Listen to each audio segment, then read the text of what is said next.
Hello குட்டீஸ், இன்னைக்கு final டே அன்னைக்கு உங்களை எல்லாரையும் சந்திக்கிறதுல ரொம்ப ரொம்ப மகிழ்ச்சி அடைகிறேன். நீங்கள் எல்லாருமே சந்தோஷமாக இருப்பீங்கன்னு கருத்துக்களை விசுவாசிக்கிறேன். ஓகே, நம்ம இந்த 4 நாளும் கருத்து நம்மளுக்கு கிருபையாக நடத்தினார். இன்றைக்கும் நான் உங்களுக்கு புது கருத்தோடு அவங்கள வந்து சந்திச்சிருக்கிறேன். அதுக்கு முன்னாடி நம்ம ஜெபம் பண்ணி ஆரம்பிக்கிறோம். ஏசப்பா, அவனை துணிக்காக சோதரிக்கும் அவங்க கண்டு செலுத்துக்கிறோம். இந்த இவனாகி கத்தாவே, இந்த 4 நாளிலையும் கத்தாவோட கிருபை இந்த நடந்த கிருபைக்காக நன்றி செலுத்துக்கிறோம். கத்தாவே, இன்னைக்கு கூட ஏசப்பா 5th டே அன்னைக்கு கத்தாவே ரிவியூஸை கத்தாவை வெற்றிகரமாக நடத்த உரிய செய்திங்க. நன்றி. தொடர்ந்து இந்த ஆசிரியர் அநேகருக்கு பயனுள்ள விதமாக அதை மாற்றி கொடுங்க. எங்களோட பேசுங்க, இடைப்படங்க. உண்மை எப்படி ஏசப்பா உன்னதமான மறைவில் எப்படி வந்து தங்கணும், எப்படி உண்மை பிரியப்படுத்தணும், எப்படி அன்றே ஆதி அன்பில் எப்படி நேசிச்சோமோ அதுக்குள்ள நேசிக்கணும், இப்படி அதிக நேரம் கொடுக்கணும், அப்படி அநேக காரியம் கொடுத்து எங்கிட்ட பேசுனீங்கப்பா. நன்றாக ஏசு. அதே போல் இன்னைக்கு மெயின் டாப்பிக்கே ஏசப்பா தேவனோடு சஞ்சரித்தல், அந்த முழுமை பெற அந்த அந்த இந்த இவ்வளவு நாள் கொடுக்கப்பட்ட ஏசப்பா அந்த முழுமை பெற்று இப்படியாக நாம் தேவனுக்குள்ளாக வாழணும் அப்படிங்கிறத பிள்ளைகளுக்கு கற்றுக்கொள்ள கற்று உதவி புரிய வேண்டும் சொல்லிக்கிறோம். என்ன நோக்கத்திற்கு தரத்தில் நம்ம நிறைவேற்றப்பட போகிறதுக்காக நன்றி செலுத்துக்கிறோம். பெரிய காரியங்கள் செய்யும் மகிமை போய்டும். துதிகன மகிமையில இயேசு ஒருவருக்கு தவறாக இயேசுவின் நாமத்தில் ஆமென். அல்லேலூயா, அல்லேலூயா. என்ன குட்டீஸ், ஜாலியாக இருக்கிறீங்களா? ஓகே, இன்னைக்கு நான் என்ன டைட்டிலுங்கிறது ஜெபத்திலே சொல்லியிருப்பேன். என்ன தீமை நம்ம மையக்கருத்து என்னது? தேவனோடு சஞ்சரித்தல். சரி, இதோட முழுமை இப்போ தேவனோட சஞ்சரிக்கிறதுனா என்ன அப்படிங்கிறத ஒவ்வொரு நாளும் பார்த்துட்டு இருந்தோம். ஸோ இன்னைக்கு ஃபைனல் டேல அது முழுமை பெற நம்ம தேவனோடு எப்படி நடக்கிறது, தேவனோடு எப்படி நம்ம சஞ்சரிக்கிறது அப்படிங்கிறத பற்றி நம்ம பார்ப்போம். அதுக்கு முன்னாடி நம்ம குட்டீஸ் தேவனோடு சஞ்சரித்தல் அப்படிங்கிறத பற்றி ஒரு பாட்டு பாடுறாங்க. பாட்டும் டான்ஸும் ஆட போகிறாங்க. நீங்கள் அதை போய் பார்த்துட்டு வந்துருங்க. இயேசுவே உங்கள் கையை பிடிச்சு நடக்கணும், உம்மோடு நடக்கணும், உம்மை போல் மாறணும், உம்மை பிரியப்படுத்தணும். இயேசுவே கையை பிடிச்சு நடக்கணும், உம்மோடு நடக்கணும், உம்மை போல் மாறணும், உம்மை பிரியப்படுத்தணும். ஓகே, என்ன டான்ஸ் பிடிச்சிருந்துச்சா அவங்க எல்லாருக்கும்? ஓகே, இப்போ நம்ம வசனம் படிக்க போகிறோம். நம்ம எல்லாருக்குமே பிடிச்ச ஒரு விஷயம். ஏன்னா இது கடைசி காலம் அப்படிங்கிறதுனால நம்ம என்ன பண்ணணும், வசனத்தில் தேர்ந்தவர்களாக நம்ம என்ன பண்ணணும், மாற வேண்டும். இன்னைக்கு நம்ம நீதிமொழிகள் 3ஆம் அதிகாரம் 5ஆம் வசனம் வாசிக்க போகிறோம். சரியா? உன் சுய புத்தியின் மேல் சாயாமல் உன் முழு ஹிருதயத்தோடு கர்த்தரில் நம்பிக்கையாயிரு. உன் சுய புத்தி, எல்லாரும் என் கூட சேர்ந்து பண்ணுங்க. சுய புத்தியின் மேல் சாயாமல், அடுத்து உன் முழு இருதயத்தோடும் கர்த்தரில் நம்பிக்கையாயிரு. உன் முழு இருதயத்தோடும் கர்த்தரில் நம்பிக்கையாயிரு. சரியா? பண்ணலாமா? இப்போ நான் கையை கீழே வச்சுட்டு பண்ணுறேன். உன் சுய புத்தியின் மேல் சாராமல், ஃபஸ்ட்லேருந்து பண்ணலாம். உன் சுய புத்தியின் மேல் சாயாமல் உன் முழு இருதயத்தோடும் கர்த்தரில் நம்பிக்கையாயிரு. நீதிமொழிகள் 3ஆம் அதிகாரம் 5ஆம் வசனம். நீதிமொழிகள் 3ஆம் அதிகாரம் 5ஆம் வசனம். திருப்பி வந்து சொல்லலாமா?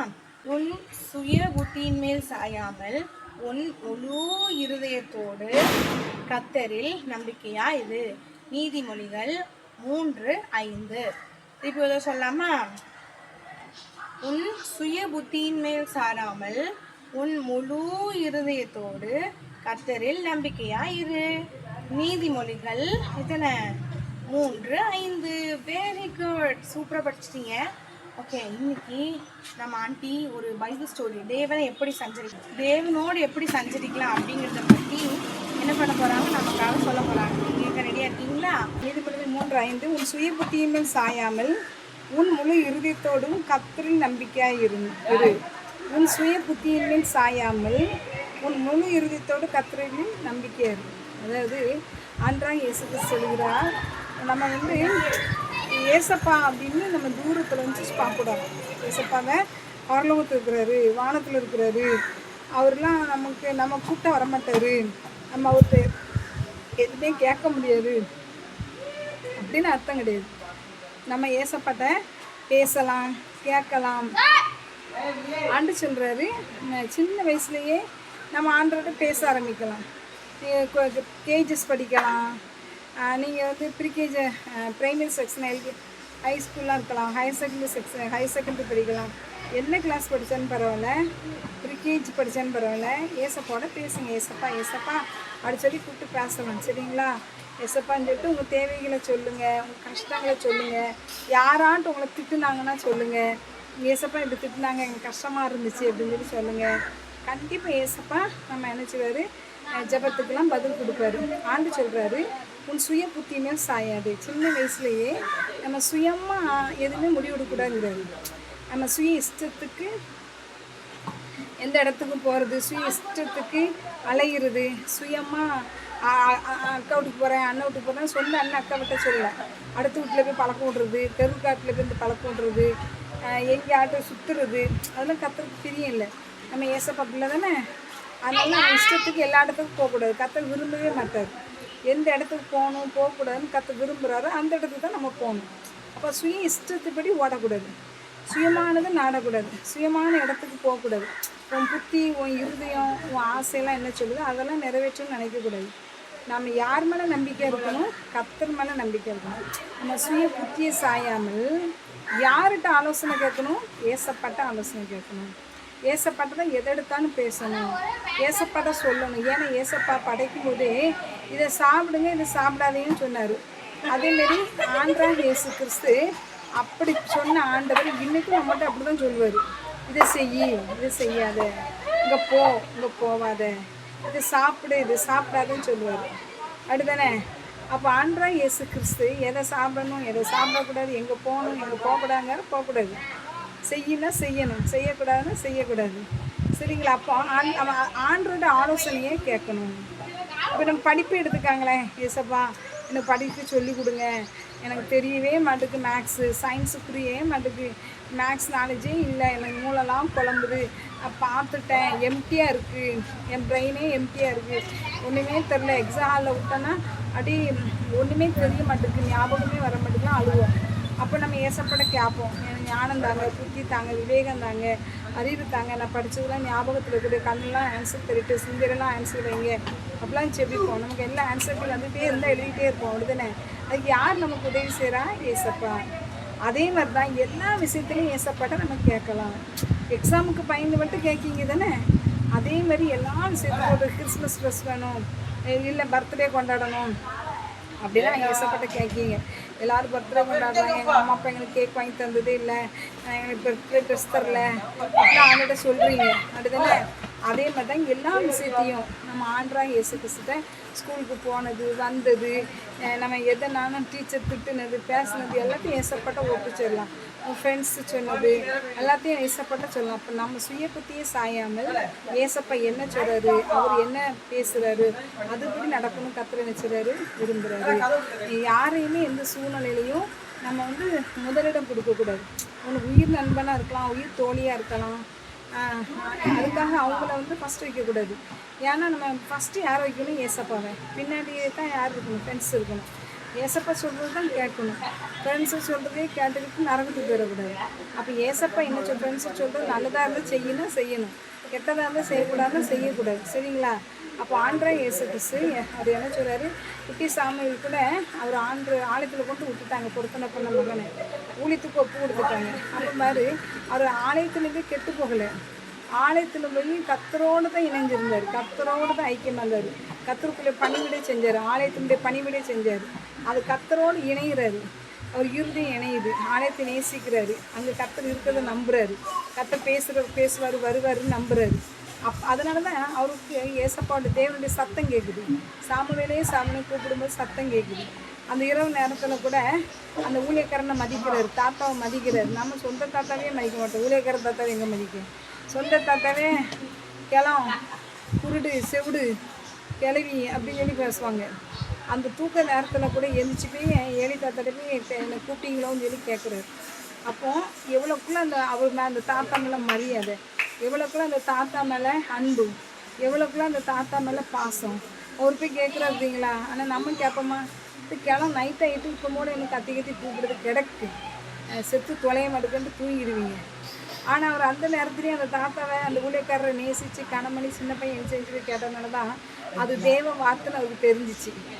தேவன் பேசுகிற வார்த்தை அதுக்கு தான் புரியுது, அது சொல்கிறாரு, அது கீழ்ப்படியும்போது தேவன் பெரிய காரியத்தை தான் சின்ன பையன்ட்ட வெளிப்படுத்தணும். ஒரு ஊழியக்காரன் சபையில் இருக்கிற பாஸ்டருக்கு குடும்பத்தில் என்ன சம்பவிக்க போகுதுன்னு ஒரு குட்டி பையன்கிட்ட ஆண்டவராகிய இயேசு கிறிஸ்து பெரிய பெரிய காரியங்களை இஸ்ரவேல் ஜனங்களுக்கு எச்சரிப்பாகவும் ஒரு குட்டி பையன்கிட்ட ஆண்டவர் வெளிப்படுத்தினார். அப்போ நாம் நினைப்போம் நமக்குலாம் எங்கே புரியும் கர்த்தர் பேசுகிறது, அது விளங்காதுன்னு. இவனுக்கு அது அர்த்தம் புரிஞ்சிச்சா இல்லை, ஆனாலும் பயப்படுறான் ஏழி தாத்தா போய் சொல்ல. அடுத்தனே ஐயோ ஏழி தாத்தா குடும்பத்தில் நடக்க போதுன்னு கர்த்தர் வெளிப்படுத்துறேன்னு அவனுக்கு புரிய முடியுது. ஆனால் அதனால தான் கேட்டதும் அவன் சொல்ல தெரியல, பயப்படுறான். அவங்க குடும்பத்துக்கு தானே ஆபத்து அப்படின்னு. அதே மாதிரி தான் தீர்க்கதரிசனம் நமக்கு சில நேரங்களில் கர்த்தருடைய வார்த்தை புரியலாம், புரியாமல் இருக்கலாம். யார்கிட்ட போய் சொல்லதான் சொல்லிடலாம், யார்கிட்ட போய் செய்யுங்கார செஞ்சிடலாம். ஆனால் கர்த்தர் தான் பேசலாம், இனம் கண்டு கொண்டு என்ன செய்யணும், செய்யணும், சொல்லணும். சரிங்களா? அப்போ நாம் சுய புத்தினால சாயாமல் ஜோகத்தில், வேத வாசிப்பில், அபிஷேகத்தில் நிரம்பி அந்நிய பாசை பெற்றிருந்தீங்கன்னா அந்நிய பாசை பேசி, சிறு பிள்ளைங்களுக்கு அந்நிய பாசை தருவார், அபிஷேகத்தை நிரப்புவார். குட்டி சாமியோட ஏசப்பா இருந்தார், அதே மாதிரி எல்லாரோடையும் இருப்பார், எல்லாருக்கும் சத்தம் கேட்கும். சரிங்களா? அப்போ நம்ம ஆண்டவராகிய இயேசு கிறிஸ்து இணையும் போது அவருடைய சத்தம் நம்ம கேட்கும், தேவ பிரசன்னம் நம்ம மேலே இறங்கியிருக்கும். சரிங்களா? அப்போ கண்டிப்பாக ஆண்டரோட சஞ்சரிங்க, ஆண்டரோட உறவாடுங்க. ஆண்டரோட சஞ்சரிக்க உறவாடினா ஃபோட்டோ முன்னாடி போய் இல்லை, கெபி முன்னாடி போய் இல்லை, ஏசப்பா வார்த்தையை வசனத்து பைபிளை வாசிக்கணும், நல்ல பாட்டு பாடணும், நல்ல ஜோம் பண்ணணும், ஏசப்பா என்னோட பேசுங்கன்னு சொல்லணும், ஏசப்பா கூப்பிட்டு உங்கள் பிரச்சனையை சொல்லணும். ஒரு இடத்துல உட்காந்து வீட்டுக்குள்ளே நம்ம ஆண்டோட காலையும் சாயந்தரமோ நைட்டோ தூங்கிட்டு ஏசப்பாட பேசுங்க, ஜோம் பண்ணுங்க. உங்களை ஆசீர்வதிப்பாருங்க. ஓகே, எல்லாரும் பைபிள் ஸ்டோரி கேட்டிருப்பீங்க நம்புகிறேன். இன்னைக்கு சுட மிஷினரி ஸ்டோரியோட ஃபைனலுக்கு நம்ம வந்துட்டோம். அந்த ரிச்சர்டான வாழ்க்கையில் என்னதான் நடந்துச்சு, அவர் அநேக அந்த கம்யூனிஸ்ட் அவங்கக்கிட்ட போய் ஏசப்பா பற்றி சொன்னாரா, அவரோட வாழ்க்கை என்னாச்சு அப்படிங்கிறத பற்றி நம்ம ஆண்டி கிட்ட கேட்டு தெரிஞ்சுக்கலாமா? கும்புறாண்டு கணவன் மனைவி அவங்களுக்கு அவங்க அடிக்கடி நினச்சிவாங்கன்னா ஜெயிலுக்கு போயிடுவாங்க. சரிங்களா? அடிக்கடி ஜெயிலுக்கு போகிறது உண்டு. ஆனால் இந்த ஸ்டாலின் ஒருத்தரை வந்து அவங்க ஒரு கம்யூனிசமும் அந்த கிறிஸ்தவனும் இணைந்து செயல்பட்டதுக்கு என்னென்னா அப்போ ஸ்டாலினை தலைவராக வச்சாங்களா. அப்போ ஒரு இடத்துல ஒரு கூட்டம் நடக்கும். அந்த கூட்டத்துக்கு ரிச்சர்ட் போயிருப்பாங்க. அதில் அவனை போட்டு புகழ்வாங்க. அவன் வந்து கட்டளையெல்லாம் அப்படி கற்பனையெல்லாம் கடைப்பிடிச்சான், அவன் வந்து அப்படி செஞ்சான். யாரும் ஸ்டாலினை மோசை மூலமாக நமக்கு வந்துச்சு, இயேசு கிறிஸ்து மூலமாக வந்துச்சு, இந்த ஸ்டாலின் மூலமாக வந்தது, அவர் இயேசு கிறிஸ்து கூட மறைச்சிட்டாரு, கலரில் இருக்காரு அப்படிலாம் பேசுவாங்க. அந்த கம்யூனிசமும் கிறிஸ்துவும் கலந்த பேச்சு பேசுவாங்க. அந்த மனுஷனை வச்சு புகழாரமாக எல்லோரும் புகழ்வாங்க. ஏன்னா கம்யூனிசம் அந்த மூளையை செலவு செஞ்சிருவோம், அவங்கள புகழணும். கம்யூனிசம் கிறிஸ்தவனுடைய வார்த்தை என்ன சொல்லுது, வசனம் என்ன சொல்லுதுன்னு பேசாமல் அவங்களுடைய கொள்கையும் கிறிஸ்துவனுடைய வார்த்தையும் இணைச்சி பேசக்கூடிய சூழ்நிலைக்கு தள்ளப்பட்டுருவாங்க. புரியுதா உங்களுக்கு? அப்படி மாற்றங்கள் உண்டாகுது. அது போக எதிர்த்து வேதம் இப்படி சொல்லுதுன்னு சொல்லாத அளவுக்கு மூளையை வந்து செலவு செஞ்சு அவங்க துதி பாட வச்சுருவாங்க. இப்படியே இருந்துருது. கடைசியில் பார்த்தீங்கன்னா இவர் அதுக்கப்புறம் இயேசு கிறிஸ்து வீட்டிலிருந்த இதெல்லாம் படித்து ஐயா ஏசப்பா உயிரோடலாம் இருக்கிறாரு, இவர் செத்துட்டாருன்னு சொன்னார், கல்லூரில் இருக்காருன்னு சொன்னாருன்னு சொல்லி அதுக்கு இன்னும் அதிகமாக ஆண்டரை பற்றி என்ன செஞ்சார் சொல்ல ஆரம்பிச்சிட்டாரு.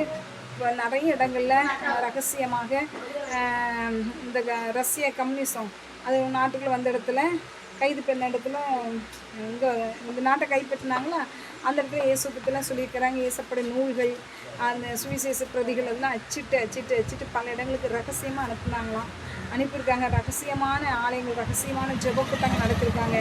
ரகசியமாக நடத்த அவங்களுக்கு எதிர்ப்புகள் வர ஆரம்பிச்சிட்டு உடனே நினச்சிட்டாங்க கைது பண்ணி 14 வருஷம் ஜெயிலில் போட்டாங்க. இவங்க ஜெயிலில் போட்டு ரொம்ப வருஷம் கழிச்சு தான் தெரியுமா ஒரு மனைவியும் கைது பண்ணிட்டாங்கன்னு. மனைவியும் ஜெயிலில் இருக்காங்கன்னு கேள்விப்பட்டாரும். அது மட்டும் இல்லாமல் ஒரு பையன் மிகாயிலன்னு ஒரு பையன் 9 வயசுலேயே 9 வயசாக இருக்கும்போது சிறைச்சாலைக்கு இவங்க போயிட்டாங்கணும். ரொம்ப கஷ்டப்பட்டாங்க. அவன் சின்ன வயசுல இயேசுவை ஏற்றுக்கொண்டாங்க. ஆனாலும் அம்மா அப்பா இல்லாமல் தெருவில் அலைஞ்சி கைதிகளுடைய பையனை மதிக்க மாட்டாங்களாம். அது கிறிஸ்தவ கைதியினுடைய பையனை ரொம்பவே மதிக்க மாட்டாங்களாம். அவன் அதுக்காக ஒரு அரெஸ்ட் பண்ணிட்டேன்னா அவங்க அந்த கைதியினுடைய சொத்து சுகம் பொருள் வீட்டில் உள்ள பண்ட பாத்திரங்கள் எல்லாத்தையும் அரசாங்கமே எடுத்துருவோம், வீட்டில் ஒன்றுமே இருக்காது. அப்போ இந்த பையன் சாப்பாடுலாம் கஷ்டப்பட்டுருக்கான், தெருவா அலைஞ்சி பிச்சை எடுத்து கஷ்டப்பட்டு அப்படியே வாழ்ந்துருக்குறான்.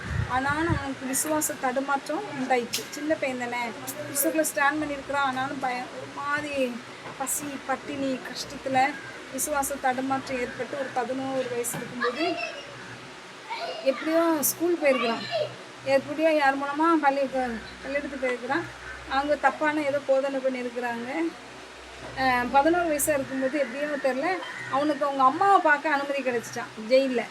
ஒன்று அம்மாட்ட அங்கே ஜெயிலில் என்ன நடந்திருக்குன்னா, கல் உடைக்க வைப்பாங்களாம், ஆண்கள் செய்கிற வேலையெல்லாம் பெண்களுக்கு கொடுப்பாங்களாம், சாப்பாடு கொடுக்க மாட்டாங்களாம், கடுமையான வேலை செஞ்சு எலும்பு தோலுமாயிருவாங்களாம், சித்திரவதை அனுபவிப்பாங்களாம். இவர் கூட இருந்த ஒரு போதகருக்கெல்லாம் கை விரலெல்லாம் நகத்தெல்லாம் பிடிங்கிருக்காங்க. இவர் பக்கத்தில் சிறையில் இருந்த ஒரு போதகருடைய விரல்லாம் உயிரோடு இருந்துகிட்டே பிடிங்கிருவாங்களாம். அப்படி ரொம்ப சில பெண்களை வந்து கெடுப்பாங்களாம், அவங்களே கெடுத்து நாசமாக்கிடுவாங்களாம், விபச்சார தொழிலில் ஈடுபடுத்துவாங்களாம். அவங்க ரொம்ப சித்திரவதையாக கொடுமையாக சொல்கிறாங்க. இவன் அவங்க அம்மா 11 வயசில் பார்க்க அனுமதி கிடச்சோன்னே பார்த்துருக்காங்க. அவங்க அம்மா தோல் கருத்து கறி குளிச்சு பசி பட்டினி எலும்பு தோலுமாக இருந்திருக்குறாங்க. உங்கள் பையனை பார்த்து சந்தோஷப்பட்டுருக்குறாங்க, பேசியிருக்கிறாங்க. பேசிட்டு சொன்னாங்க, ஐயா ஏசு விட்டுறாத, நீ ஏசு பிடிச்சிக்காயா, ஏசப்பா பிள்ளையா நீ வாழு, ஏசப்பா தான் நம்ம நடத்துவார் அப்படின்னு இந்த அம்மா சொல்லியிருக்குது. சொன்ன உடனே அவளை பிடிச்சி தரப்பறன்னு எடுத்துகிட்டு போய் கொடுமையாக தள்ளிட்டாங்க. இதை மகன் பார்த்துட்டு அழுகுறான்.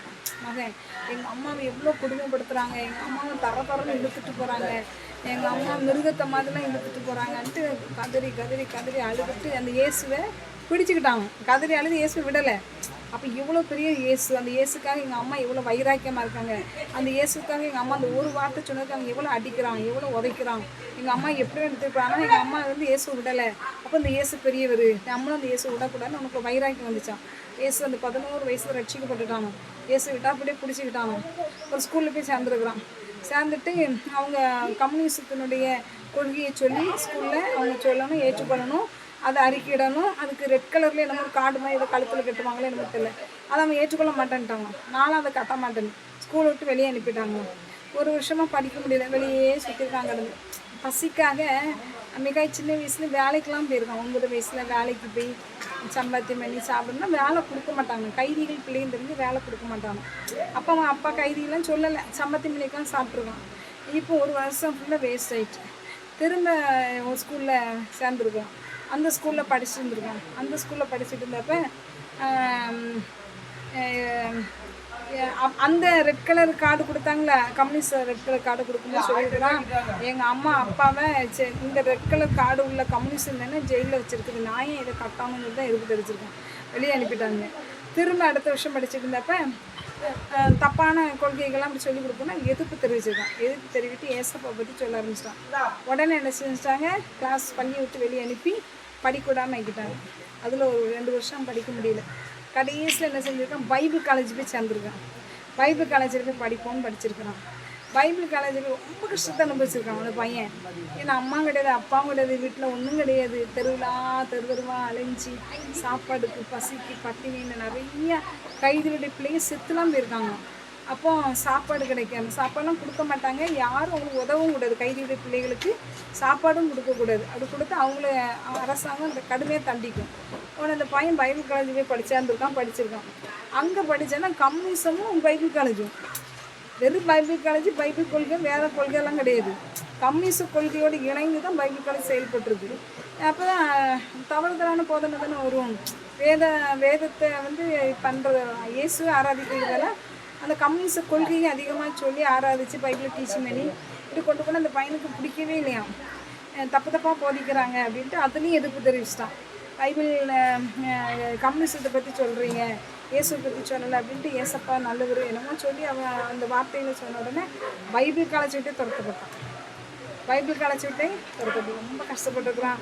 14 வருஷம் முடிஞ்ச உடனே அமெரிக்கா சட்டத்தின்படி எப்படியோ அவங்கள தன்னால் ரிலீஸ் பண்ணிடணுமா, மன்னித்து அவங்கள குற்றவாளிகளை கைதிகளை விடுதலை ஆகிக்கணுமா. அப்படி விடுதலை ஆகி ஒன்றாண்டும் அவங்க மனைவியும் அந்த ஒருத்தர் பார்த்தா எலும்பும் தோலுமா பசி பட்டினி கடுமையான வேலை காய்ப்பு பிடிச்ச கரங்கள் இப்படியாக வந்து என்ன செஞ்சாங்க, சேர்ந்துருக்குறாங்க. சேர்ந்து இருந்துட்டு மறுபடியும் என்ன செஞ்சுருக்காங்க, வெளியே வந்த உடனே ஒரு சபையை கொடுப்பாங்களாம். 30 பேர் உள்ள ஒரு சபையை அவர்கிட்ட கொடுத்துருக்காங்க. ஏன்னா கம்யூனிசம் கிறிஸ்துவம் இணைந்து செயல்படுது. ஒரு சர்ச்சை கொடுத்துருக்குறாங்க. அதில் 35 பேர் தான் இருந்தாங்க. அவர் சொன்னாங்கன்னா 35 பேர் தான் இதில் இருக்கணும். 36வது நபர் வந்தாங்கன்னா உன்னை தூக்கிடுவோம், உன்னை கைது பண்ணிடுவோம், உன்னை இந்த சபையை விட்டு நீக்கிடுவோம் அப்படின்னு சத்தமாக. ஒரு ஆள் கூடக்கூடாதான். அதுக்கப்புறம் என்னென்னா அவங்களுக்கு வந்து எங்களுக்கு விரோதமான கம்யூனிசம் கொள்கை விரோதமானது போதிக்கக்கூடாது. கம்யூனிசம் கிறிஸ்துவம் இணைந்த கொள்கையை தான் போதிக்கணும். அது வேறு சட்டமும். அதுவும் அரசாங்கத்தில் வேலை பார்க்குறவங்க தான் அதில் இருக்கிறாங்க. என்ன செய்யணுமா, அரசாங்கத்துக்கு சில தகவல்களை எடுத்து சேகரித்து அரசாங்கத்துக்கு சொல்லணுமா வேறு. இப்படியாக கஷ்டப்பட்டுருக்கிறாரு. கடைசியில் ரகசியமாக திரும்ப மறுபடியும் அந்த ஊழியத்தை செய்ய ஆரம்பிச்சிட்டார். இவங்ககிட்ட பிரசங்கம் பண்ணால் பழிக்காது அரசாங்க ஊழியர்கள் அப்படின்னு சொல்லிட்டு ரகசியமான இடங்களுக்கு போய் ரகசியமாக தேவனை பற்றி திரும்ப மறுபடியும் பிரசங்கம் பண்ண ஆரம்பிச்சிட்டாரு. இவருக்கு எப்படி இப்போ நான் 14 வருஷம் ஜெயிலிருந்து என்ன கஷ்டப்பட்டேன், ஏசப்பா எப்படி நடத்தினார் அப்படின்னு ஆண்டரை பற்றி நிறைய சொல்ல ஆரம்பிச்சிட்டாரு. சொல்லி அந்த மாதிரி போதிக்க ஆரம்பிச்சிட்டாரு. இப்படி இருக்கும்போது அவரோடு இருந்த சில அனுபவங்களை சொல்கிறாரு. இவரோட சிறையில் அடைக்கப்பட்ட சில போதகர் வந்து விரல் நகங்கள்லாம் பிடுங்கிட்டாங்களாம். அதுக்கப்புறம் ஒருத்தர் வந்து சிறையில் அடைக்கப்பட்டதுனால அவருக்கு 6 பிள்ளைங்களாம். 6 பிள்ளைங்க, மனைவி. இவங்களும் ஜெயிலுக்கு போல அவர் மட்டும் தான் போயிருக்கிறார் இயேசுவை பற்றி சொன்னதுனால. அப்போ இந்த மனைவி கைது செல்லப்பட்ட பொருளெல்லாம் எடுத்துக்கிடுவாங்கல்ல, அதனால் வறுமை, தருத்திரம், பசி, பட்டினி, வேலையே கிடைக்காதான், வேலைக்கெல்லாம் போக முடியாதான், வேலை தரமாட்டாங்களாம், யாரும் உதவியும் கூடாதான், பசியாற்ற ரொம்ப கஷ்டப்பட்டுருக்குறாங்க, தாங்கவே முடியலையா. கடைசி அந்த பிள்ளைங்க என்ன செஞ்சுருக்குறாங்க, 2 பெரிய பிள்ளைங்க விபச்சார தொழிலில் ஈடுபட்டுருக்குறாங்க. ஒரு ஊழியக்காரங்களுடைய பிள்ளைங்க 2 பேரும் விபச்சார தொழில் பண்ணி குடும்பத்தை காப்பாற்றிருக்குறாங்க. இதை பெரிய மூத்த பையன் பார்த்துட்டான். பையன் பார்த்துட்டு 2 அக்காவும் விபச்சார தொழில் செய்கிறாங்கன்னு சொல்லி பைத்தியம் முடிச்சிட்டாங்க. அது பாவம், நம்ம அக்கா மாதிரி இப்படி விபச்சார தொழில் ஈடுபட்டாங்க, ஆண்டுக்கு பிடிக்காதுன்னு நினச்சானோ, எப்படி தான் மைண்டு பாதிச்சு பைத்தியம் ஆகிட்டாங்க. அவனை கொண்டு மனநல காப்பகத்தில் கொண்டு சேர்த்தாங்க. குடும்பம் ரொம்ப கஷ்டப்பட்டுருக்கு. கடைசியில் அவங்க அப்பா ஜெயிலை விட்டு வெளியே வந்துட்டார். வெளியே வந்து பார்த்தா குடும்பம் சின்ன பொண்ணமாயி பாவத்தில் விழுந்து விபச்சாரத்தில் ஈடுபட்டு பசி பட்டினி ஒருத்த மனநலப்பாக அழுதுக்காரு. ஆண்டுகிட்ட ஜெயிலுக்கு எனக்கு கொண்டு போயிருங்க, எனக்கு வேண்டாம், நான் இந்த வாழ்க்கை எனக்கு வேண்டாம், நான் ஜெயிலே ஆட்டி இருக்கேன், என் குடும்பத்தை பார்க்க எனக்கு சகிக்கலை, என் குடும்பம் மோசமான நிலைமையில் இருக்குது, எல்லாரும் திசை மாதிரி போயிட்டாங்க, பாவத்தில் விழுந்துட்டு அழுதுருக்குறாரு. அழுது மறுபடியும் ஜெயிலுக்கு கொண்டு அவன் ஜெபத்தை கேட்டு ஆண்டு மறுபடியும் அந்த அரசாங்கம் இவன் பிள்ளைகளுக்கு இயேசுவை பற்றி போயிடுச்சு ஜெயிலில் அடிச்சிட்டாங்க. இந்த பிள்ளைகளெல்லாம் மனம் திரும்பிச்சு. அப்பா மறுபடியும் ஜெயிலுக்கு போகணும்னு ஆசைப்பட்றான்னா அது எவ்வளோ கஷ்டமானு ஆசைப்பட்றான்னு சொல்லி இந்த பிள்ளைங்க மனம் திரும்பி ஒரு போலீஸ்காரங்களுக்கு ரகசிய தகவல் சொல்லக்கூடிய வேலையாம். போலீஸுக்கு ஒரு அசிஸ்டண்ட்டாக ஒரு வேலை கிடச்சிருக்கு இந்த பிள்ளைகளுக்கு. எப்படின்னா இவ்வளோ இளைஞர்கள் அந்த நாட்டில் உள்ளவங்க எல்லாருமே என்ன போதிக்கிறாங்க, என்ன சொல்கிறாங்க, என்ன பேசப்படுதுன்னு ஒற்றர்கள் மாதிரி அதெல்லாம் நியூஸ்லாம் கேதர் பண்ணி போலீஸுக்கு தகவல் சொல்லணும். இது வந்து சட்டவிரோத, அவங்க நாட்டுப்படி அது ரைட்டு, நம்ம கத்துற பிரகாரம் தப்பும்போம். அப்படி தானே தகவலாம் சேகரித்து போட்டு விடுறது.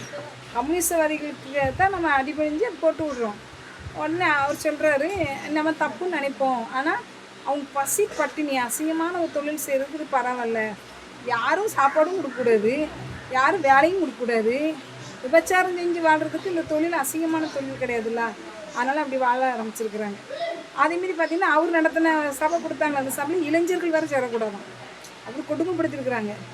கடைசியாக நிறைய ரகசியமாக ஊழியம் செஞ்சு ரகசியமாக வாழ்ந்து கஷ்டப்பட்டுருக்குறாங்க. நிறைய நூல்கள்லாம் அச்சிடப்பட்டு கொடுத்துருக்குறாங்க. போர் வீரர்கள், கம்யூனிஸ்ட் போர் வீரர்கள் இயேசுவை ஏற்றுக்கொண்டதுனால அவர்கள் மூலமாக ரஷ்யாக்குள்ளே நிறைய சுவிசேஷ பிரதிகள் அச்சிடப்பட்டு இவர் என்ன செய்கிறாரு, போர் வீரர்கள் மூலமாக அனுப்பிவிட்ருக்குறாங்க. ரகசிய கிறிஸ்தவர்கள் மூலமாக சுவிசேஷ பிரதிகள்லாம் நிறைய கடந்து போயிருக்குது. அதுக்கப்புறம் பார்த்திங்கன்னா நிறைய சொல்லியிருக்கிறாங்க, நீங்கள் மறுபடியும் ஜெயிலில் போய் ரொம்ப கஷ்டப்படுறீங்க, அதனால் நீங்கள் இந்த ரகசியமாக செய்கிற அந்த ஊழியத்தை கூட நீங்கள் என்ன செய்யுங்க, வேறு நாட்டில் போய் செய்யுங்க, நீங்கள் ஜெயிலே போய் கொடுமை அனுபவிச்சிருக்கீங்க அப்படின்னு சொல்லி எல்லா போதகர்களையும் சொல்லி அவர் நாட்டை விட்டு வெளியே போக சொல்லி தூண்டி வைக்கிறாங்க.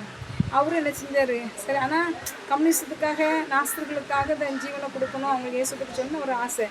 ஆனாலும் அவர் என்ன செஞ்சார், சூழ்நிலைனால சரி நம்ம நாட்டை விட்டே போயிடுவோம் வெளியே அப்படின்னு சொல்லிட்டு ஒரு நாட்டை விட்டு என்ன செய்கிறாரு, வெளியே அவங்க குடும்பமாக என்ன செய்கிறாங்க, கிளம்பி போகிறாங்க. போய் என்ன செய்கிறாங்க, 1965ஆம் ஆண்டு டிசம்பர் மாதம் ஒரு குடும்பம் நினச்சிது ருமேனியா விட்டு வெளியேறி அவர் வந்து என்ன செய்கிறாருன்னா அவரை வந்து கொடுமைப்படுத்தினாராம் சிறையில் வச்சு ஒரு அதிகாரி. அவர் இறந்துட்டாராம். அவர் கல்லறை பார்த்துருக்குறாரு. கல்லறை பார்த்து அது சொல்ல மறந்துட்டேன். இவர் போய் ரகசியமாக ஊழி செஞ்சுட்டு இருந்தப்ப ஒரு ஃப்ரெண்டு வீட்டில் போய் சாப்பிட்டுட்டு ஊழியம் முடிச்சு அங்கே படுத்துருந்துருக்காரு. அப்போ நிறைய வெளிநாட்டில் உள்ளவங்களாம் இப்படி ரொம்ப கஷ்டப்படுறாங்க, கிறிஸ்தவங்க பசியில் இருக்கிறாங்க, சிறை கைதிகளுடைய பிள்ளைங்களாம் பட்டினியில் செத்துக்கிட்டு இருக்காங்கன்னு உடனே அங்கே வெளிநாட்டுகள் நிறைய உதவி செய்ய ஆரம்பிச்சிருக்கிறாங்க. அப்போ இவரை பார்க்க ஒரு 6 பேர் வந்திருக்கிறாங்க. அப்போ அவர் சொன்னாரா 6 பேர் வந்திருக்காங்க, பக்கத்தரையில் இருக்கிறாங்க. 6 பேரை பார்த்தாரேன். இவர் வந்து 14 வருஷம் அவங்க சொல்லியிருக்காங்க 14 வருஷம் ஜெயிலுக்கு போயிட்டு வெளியே வந்த ஊழியக்காரரை சந்திக்க வருவாங்க. அவர் நான் தான் அப்படின்னாரு. நீங்களா 14 வருஷம் ஜெயிலில் இருந்தால் எலும்பும் தோலுமாய் ஒன்றுக்கு இல்லாமல் போய் அழுது சோர்ந்து இயேசுவை மறுதளிக்கக்கூடிய சூழ்நிலை இருப்பாங்க. உங்களை பார்த்தா அப்படி தெரியலேன்னு இருக்காங்க. அப்பா சொன்னாரான் இயேசுனுடைய அன்பு மறுபடியும் ஒளிஞ்சிறேன், ரகசியமாக ஒளிஞ்சிறேன். நான் இயேசுவை பற்றி மறுபடியும் சொல்கிறேன். எனக்கு அந்த சிறையில் நான் அனுபவிச்ச கொடுமை பெருசாக தெரியல. இயேசுக்காக நான் எல்லாத்தையும் சகிச்சுக்கிட்டேன், அந்த பாடுகள்லாம் அப்படின்னு சொல்லி சொல்லியிருக்கிறாரு. அந்த இயேசுனுடைய அன்பு தான் என்னை வந்து இப்படி பண்ண வைக்க அப்படின்னு ரொம்ப சந்தோஷமாக அவங்களுக்கு. ஆனால் அவங்களுக்கு நிறைய ஹெல்ப் பண்ணியிருக்கிறாங்க அந்த வந்தவங்க. அதேமாதிரி பார்த்தோன்னா இவர் என்ன செஞ்சுருக்காரு, அந்த ஒரு கொடுமைப்படுத்தின அதிகாரியினுடைய அந்த கல்லறை பார்த்துருக்குறாரு. கல்லறை பார்த்துட்டு அந்த இராணுவ அதிகாரியுடைய கல்லறைக்கு போய் ஒரு அழகிய மலரை கொண்டு வச்சிருக்கிறாரு. வச்சுட்டு அதில் என்ன வச்சிருக்காரு, கிறிஸ்துவின் மகிழ்ச்சிக்குரிய ஆவிக்குரிய நிலைமையில் நான் ஒன்றில்லாமல் வெறுமையாக இருந்தாலும் கம்யூனிஸ்டுகளுடைய இருதயத்துக்குள் கொண்டு ஒரு பணிக்கு என்னை முற்றிலுமாக அர்ப்பணித்தேன் அப்படின்னு சொல்லிட்டு அவர் நிறைய வாசகத்தில் அதில் எழுதி போட்டார். கம்யூனிஸ்ட கொள்கையை நான் வெறுக்கிறேன், ஆனால் அந்த மனிதரை நான் நேசிக்கிறேன். பாவத்தை நான் வெறுக்கிறேன், பாவிகளை நேசிக்கிறேன். கம்யூனிஸ்டுகளை நான் என் முழு இருதயத்தோடு நேசிக்கிறேன். கம்யூனிஸ்டுகளை கிறிஸ்துவை நேசிக்கிறவர்களை கொல்ல முடியும், ஆனால் தங்களை கொண்ட கம்யூனிஸ்டுகள் மீது கிறிஸ்துவை நேசிக்கிறவர்களுக்கு இருக்க அன்பை அவர்கள் ஒருபோது கொல்ல முடியாது. கம்யூனிஸ்டுகள் மீதாவது என்னை சித்திரவதை செய்தல் மீதாவது எனக்கு கொஞ்சமே கசப்போ வெறுப்போ கிடையாது என்று சொல்லி அவருடைய இருதயத்தில் இருந்தெல்லாம் எழுதி போட்டுட்டு என்ன செய்ய எவனும் கல்லறைக்கு வந்து வாசம் உண்டு விடுதலை அந்த மாதிரி அவர் நினச்ச நாட்டை விட்டு பொருட்டு வெளியே போய் பல இடங்களில் போய் பல தேசங்களில் போய் குடும்பமாக கத்தோட ஊழியத்தை நினைச்சுறாங்க. செய்தி இன்றைக்கும் உயிரோடு இருக்கிறதாக தான் போட்டிருக்குது. இன்றைக்கும் அவர் வந்து அந்தரங்க சபையின் குரல் அப்படின்னு சொல்லப்பட்டிருக்குது. அவருக்கு 14 ஆண்டுகள் சிறை கைதியாக இருந்தாராம். ஃபஸ்ட்டு 5 ஆண்டு, மொத்தம் 25 ஆண்டுகள் சிறை தண்டனையா, சரியா 5 ஆண்டுகள் சிறைவாசமாக, அதுக்கப்புறம் 14 ஆண்டுகளாம். அதில் 18 காயத்தின் தழும்புகள் ஒரு உடம்புல இன்னும் இருக்குதான். அந்தரங்க சபையின் குரல் அப்படின்னு சொல்லி உயிருள்ள ரத்த சாட்சி, இரும்பு திரையின் பவுல் என்று சிறப்பு பெயர்களால் அழைக்கப்படுறாராம். இன்று சாட்சியாக இருக்கிறாராம். கிறிஸ்துக்கும் அவர் மாபெரும் பணிக்கும் தன்னை அர்ப்பணிப்பாக என்றும் மெய்சாட்சியாக என்ன செய்கிறாரு, இன்றைக்கும் ஊழியத்தை செய்து கொண்டிருக்கிறாரு. அதேமாதிரி பாருங்கள் எவ்வளோ வைராக்கியமாக 2 பேருமே ஜெயிலுக்கு பண்ண பிறகு 9 வயசு பையன் என்ன ஆனான் ஏதானான் இயேசு ஏற்றுக்கொண்டா நம்பிக்கையிலே தைரியமாக இருந்துக்கிறாங்க. ஆனால் அந்த பையனும் பாருங்க இயேசு மறுதளிக்காமல் ஃபஸ்ட்டு சோர்ந்து போனானோ அவிசுவாசம் ஏற்பட்டு மறுபடியும் கத்துறவனை தட்டி எழுப்பி அம்மாவை கண்ணு முன்னாடி அவன் சித்திரதானத்தை பார்த்தா கூட இயேசு மறுதளிக்காமல் அந்த இயேசுக்கு நான் வைராக்கியமாக இருப்பேன், வைராக்கியமாக கற்றுருக்கலாம் நினச்சிதான் இருக்கிறான். ஆனால் பாருங்கள் நம்ம பைபிள் காலேஜ் தானே நினைக்கிறோம், அங்கே கம்மி இதைத்தான் ஆண்டு இன்னைக்கு பேசுகிறது போல் தப்பான உபதேசம் தப்பான போதனைன்னு. ஆனால் பார்த்தீங்களா நாட்டில் நடக்கிற சில ஆதிக்கம் சில கொள்கைகளை கிறிஸ்துவனுடைய வேதாகமத்தோட இணைச்சி தப்பானதை கொண்டு வருவாங்க போல். நாம் அந்த சட்டத்திட்டங்களுக்கு பயந்து வேதகத்தை விட்டுட்டு அவங்களோட கொள்கை ஃபாலோவர்ஸாக மாறிடக்கூடாது. உயிருக்கு பயந்து சாப்பாடு கிடைக்காது, அரசாங்கம் வேலை கிடைக்காது, கரண்டு கிடைக்காது, தண்ணி கிடைக்காது அப்படின்னு சொல்லி பல சூழ்நிலைகளும் தள்ளப்படுவோம் போல். அப்போ ரொம்ப கவனமாக இருப்போம். கர்த்தரா இயேசு கிறிஸ்துவை நம்மளும் வைராக்கியமாக தைரியமாக சாட்சி அனுப்போம். கர்த்தர் தாமே நம்மளை ஆசீர்வதிப்பாராக. அம்மே.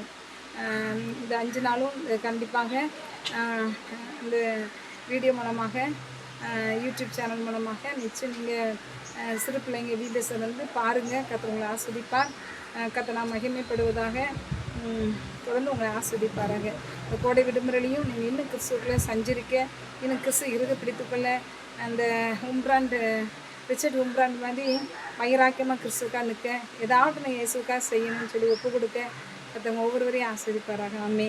ஹல்லேலூயா. ஜெபம் முடிச்சிடுவோம். ஏசப்பா அம்மை துதிக்கிறோம் ராஜா. அப்பா அம்மைக்கு சோதரம் ராஜா. அம்மை போற்றுகிறோம், புகழ்கிறோம், வாழ்த்தி வணங்குகிறோம். ஏசப்பா நல்ல தேவனே, அன்புள்ள ஆண்டவரே, அந்த கேட்ட 5 நாள் நடந்த ப்ரோக்ராமின் கத்தாவே நீங்கள் பொறுப்படுத்திக்கொண்டு ஆஸ்வதிங்க. வசனங்கள், வார்த்தைகள், ஆண்டவரே செய்திகள், மிஷனரி கதைகள் இந்த பிள்ளைகளை பேசட்டும், உருவாக்கட்டும், ஸ்திரப்படுத்தட்டும். கத்தர்களை ஸ்டாண்ட் பண்ண கிருபை செய்யுங்க. ரட்சித்து அபிஷேகத்தை அக்கினியாக மாற்றுங்க, உம்முடைய பிள்ளையாக மாற்றுங்க. கத்த நாம மகிமைப்பட கிருபை செய்யுங்க. இயேசு கிறிஸ்துவின் ஜெபிக்கிறோம் நல்ல பிதாவே, ஆமென். என் ஆத்மாவே கர்த்தரை ஸ்தோத்திரி, என் முழுவதுமே பரிசுத்த நாமத்தை ஸ்தோத்திரி. என் ஆத்மாவே கர்த்தரை ஸ்தோத்திரி. கர்த்தர் செய்த சகல பலம் மறவாது. ஆமேன். ஹல்லேலூயா, ஹல்லேலூயா, ஆமேன்.